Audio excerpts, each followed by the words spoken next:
Adolis Garcia. And he gets hit by the first pitch here and gets right in Maldonado's ear.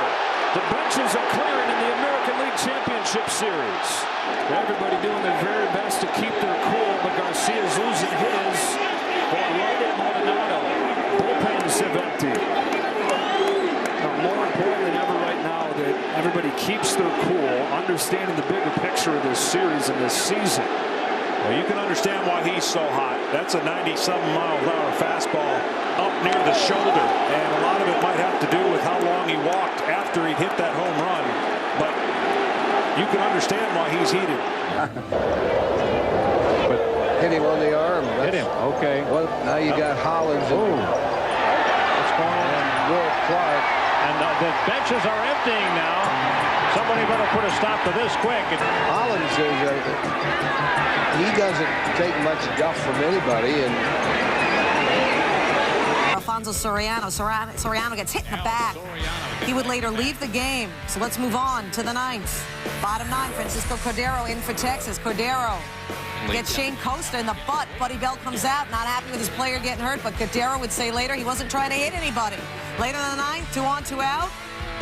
Cordero still on the mound. He gets Mark Teahan to strike out, swing, and end the game, but Cordero would then make a gesture toward the Royals dugout. Leave it up to your imagination. Cordero is restrained. The Royals come out of the dugout. Cordero, after the game, apologized to all he offended. The Rangers win 8-1. Bottom of the 7th, some tension brewing. Roy Oswalt, getting Cliff Floyd. Floyd would take exception. There's some history there. Both benches came out onto the field. Take another look. After Floyd gets hit, he almost charges the mound, but he thinks better of it. Good move. 3-1 in the 7th. Brendan Donnelly's glove inspected at the request of Frank Robinson. Crew Chief Dale Scott said the confiscated glove will go to the commissioner's office. They found pine tar on the heel of the glove.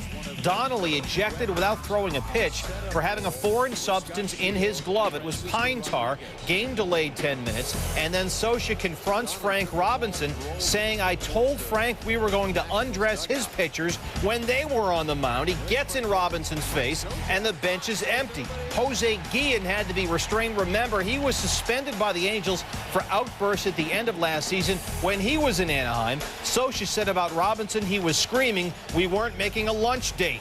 Bottom 7, Scioscia, sure enough, he retaliates. He requests the umpires look at the glove of Gary Majeski. He says the strings are too long and too loose, and sure enough, Scioscia is right as well. You know what, Frank? We need a scissor out here. Now, can we get a scissor out here? Got to cut the strings and tighten it up. And then Robinson, he gets in everybody's face. He goes back, but on the way is yelling at the Angel dugout. Continue on here on Baseball Tonight. John Butchergross and John Kruk. It's the Pirates and the Cardinals, and Yadier Molina says Darrell Ward and Jason Bay are stealing signs and showing location. And Lloyd McClellan doesn't like this accusation. Well, anytime a guy at second base does anything actually different than normal, immediately you think we're stealing signs. Bottom 1, 3-0 Royals. Runelvis Hernandez hits Brandon Inge on the shoulder. 2 batters later, Hernandez plunks Chris Shelton right in the ribs. Top 2, same score. 3-zip, Mike Morant hits David DeJesus in the knee. You think there's a thing going on? Marty Foster comes out, warns both teams. 6th inning, Carlos Guillen at the plate. Hernandez pitches to Guillen. Guillen thinks that he is hit on his toe. He starts walking toward first. Let's see it again. Tough to tell if it hits Guillen's toe or the dirt. Anyway, Guillen ordered to step back in. So he stepped back in. If you think the toe was bad, check this out. Guillen gets plunked right in the noggin and starts walking toward Hernandez. Guillen tells Jose Lima his helmet's almost taken off.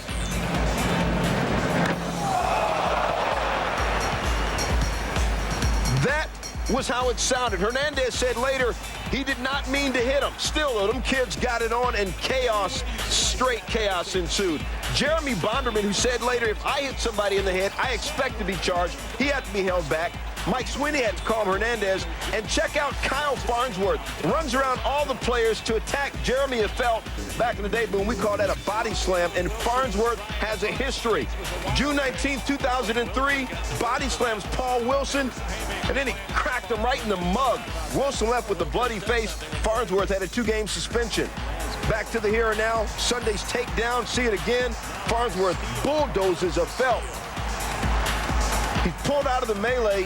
Bonderman led away by Kurt Gibson. Lance Parrish shoves Alberto Castillo, says, get back to your dugout.